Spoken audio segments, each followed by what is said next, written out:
நான் doctor Nirmala, surgeon gynaecologist, Royal care super speciality hospital, Neelambur, Coimbatore.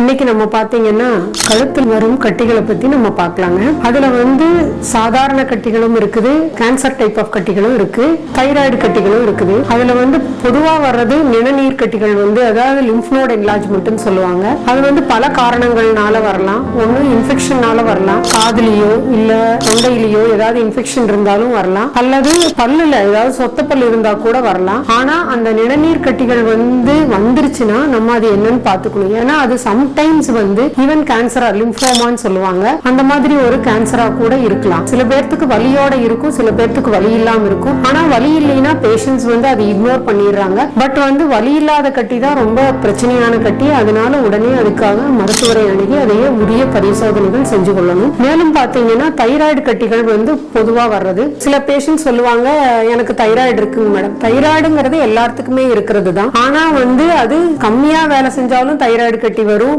அதிகமா வேலை செஞ்சாலும் தைராய்டு கட்டி வரும், அல்லது அதுல கேன்சரா இருந்தாலும் தைராய்டு கட்டி வரும், அல்லது தைராய்டைட்டிஸ் சொல்லுவாங்க, அது ஒரு இன்ஃப்ளமேஷன், அதனாலையும் தைராய்டு கட்டி வரதுக்கு வாய்ப்பு இருக்குது. அதனால இந்த எந்த ஒரு கட்டியா இருந்தாலும் அதை காய்டர்னு சொல்லுவாங்க. அதுக்கு உடனடியா நம்ம மருத்துவர் அணுகணும். அதாவது சில சமயத்துல தைராய்டு பிரச்சனை கட்டியே இல்லாம கூட வரும். அவங்களுக்கு ஹைப்போதைராய்டிசம்னு கண்டிஷன் இருக்கு. அதுல என்னன்னா உடம்பு சோர்வா இருக்கிறது, எதுலயுமே அவங்களுக்கு ஒரு இன்ட்ரெஸ்ட் இல்லாம இருக்கிறது, தூக்கம் ரொம்ப தூங்கிட்டே இருப்பாங்க, உடல் அதிகமான வெயிட் போடுவாங்க, அவங்களுக்கு பாத்தீங்கன்னா முகமெல்லாம் ஒரு ஊதுன மாதிரி இருக்கும், ஸ்கின் பாத்தீங்கன்னா ட்ரையா இருக்கும், அந்த மாதிரி ஒரு ஃபீச்சர்ஸோட இருப்பாங்க.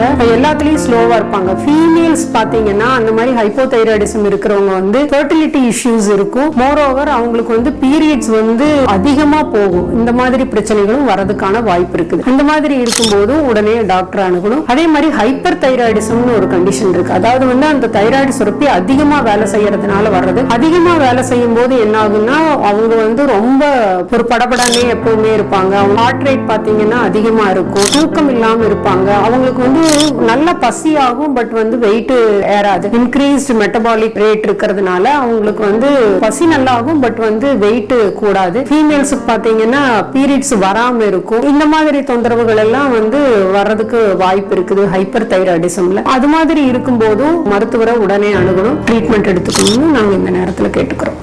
தேங்க்யூ.